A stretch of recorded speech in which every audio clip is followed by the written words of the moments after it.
She is one of the contributors to EscapeTheMatrix.com. She is one of our political correspondents. We actually have two now. Hey. Wait a minute. What? We're yelling no? Wow. Yes, she is a political correspondent.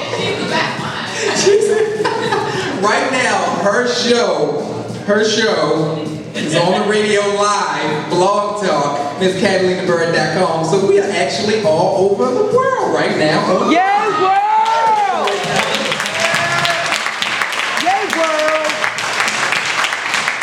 So please give it up for the talented and so many different ways with her little laptop as she walks up here.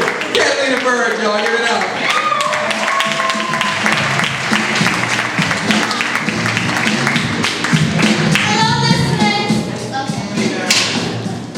Because I usually read from my phone, because I'm not a real spoken word artist like the rest of them, and I don't memorize nothing.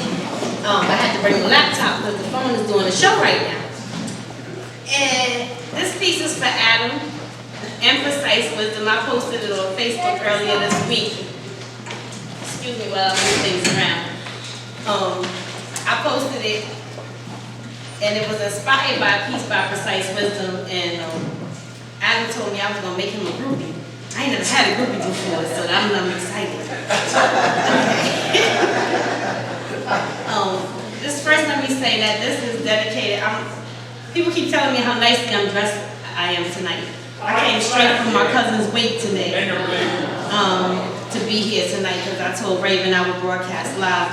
So, in part, this is dedicated to my cousin, Almalie Paler, who was like one of the best cousins anybody could ever have. She was there for me through thick and thin, and we lost her this Wednesday. So yeah, I don't usually dress like this to Storytellers, but it's all good. You look good, woman. Thank you, baby. Yeah. Until I reread it right before I was getting ready to read it, I didn't even realize how much it applied to her life too. You know, so it's called You Didn't Believe Me. You didn't believe me when I told you that I made this world in which we dwell. And just as easily, I can turn your heaven into your hell for thinking me stupid, struck by Cupid, and under some spell. I chose to stay here. Holding up your universe on the back of my sacrifices as you cursed this earth and sought moons to orbit around you, that I made center of all things living, keeping you alive by constantly forgiving.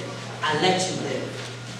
Off my wisdom that you then spit like knowledge, but too slick to stick to anyone, and watch it slide around in the mouths of babies like milk, as if you were nourishing those of your help when you were of my own creation, all along.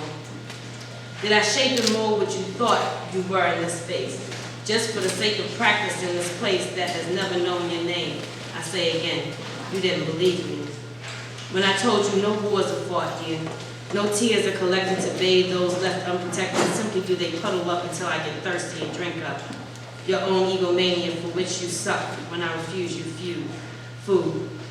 In time it'll be understood that it was I that crowned you. It was I that adorned you, and jewels you never knew existed on the pretense that I bear so many of. I have them to spare and occasionally get careless and start to fling them anywhere.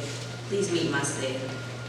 Look me in the eyes as I tell you that your destiny has been prescribed along my thighs, hidden in the disguise of whatever you thought you were making me feel, thought you were making this real.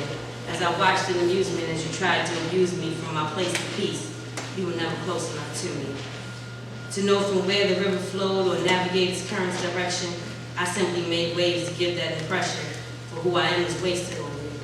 What I am unable to be fathomed by men like you, but never do you listen.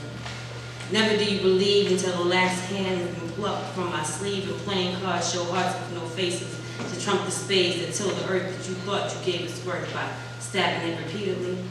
You didn't believe me. When I told you that when I go, so does this little show, and all that makes you think that you know how it feels to be a king. How could you ever? But never could you understand the song that I sing. It was I that harvested all the fruits that you ever said you'd bring. And don't you think you something?